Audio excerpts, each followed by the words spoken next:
বিমানের চাকা রাখার বক্সে করে ৯০ মিনিটের আকাশপথ পাড়ি দিয়েছে এক কিশোর। এমন অবিশ্বাস্য ঘটনা ঘটেছে আফগানিস্তানের রাজধানী কাবুল থেকে ভারতের দিল্লিগামী বিমানে। মাত্র ১৩ বছর বয়সী এক কিশোর বিমানের ল্যান্ডিং গিয়ারের বক্সে লুকিয়ে প্রায় ৯০ মিনিট পাড়ি দিয়ে পৌঁছেছে ভারতের দিল্লিতে।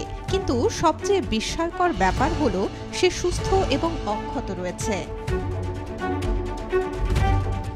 রোববার ভোরে কাবুল বিমানবন্দরের ভেতরে গোপনে প্রবেশ করে ওই কিশোর। লক্ষ্য ছিল ইরানে পালানো, কিন্তু ভুল করে চড়ে বসে KAM এয়ারের একটি যাত্রীবাহী বিমানের চাকা রাখার বক্সে, যার গন্তব্য ছিল ভারতের দিল্লি।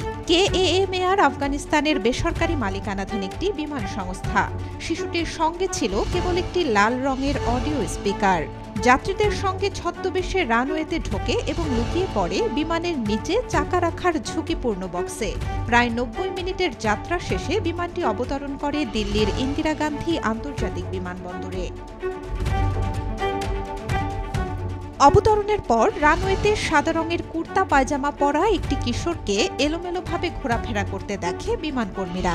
নিরাপত্তার দায়িত্বে থাকা কর্মীদের জানালে তখনই এই বিস্ময়কর যাত্রা সম্পর্কে জানতে পারেন তারা। পরে সেদিন সন্ধ্যায় ওই কিশোরকে কাবুলগামী একটি ফ্লাইটে তুলে দেওয়া হয়। Central industrial security force CISF এর এক বিবৃতিতে জানানো হয়, ওই কিশোরকে জিজ্ঞাসাবাদ করা হয়েছে। উড়োজাহাজের পেছন দিকের ল্যান্ডিং গিয়ার বক্সের ভেতর লুকিয়েছিল শিশুটি।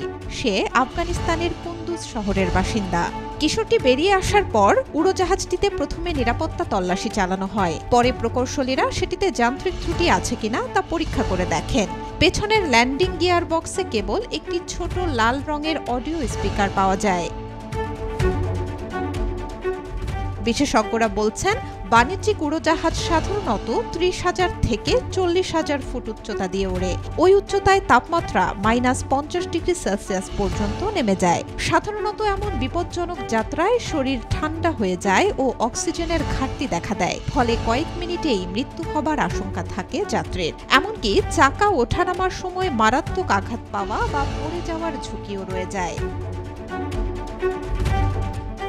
উড়োজাহাজের চাকা রাখার বক্সে লুকিয়ে দেশ ছাড়ার ঘটনা এটাই প্রথম নয়। US ফেডারেল অ্যাভিয়েশন অ্যাডমিনিস্ট্রেশনের তথ্য অনুযায়ী এই কাজ করতে গিয়ে ১৯৪৭ সাল থেকে ২০২১ সাল পর্যন্ত প্রাণ হারিয়েছেন প্রায় ১৩২ জন। Desk report, B News 24।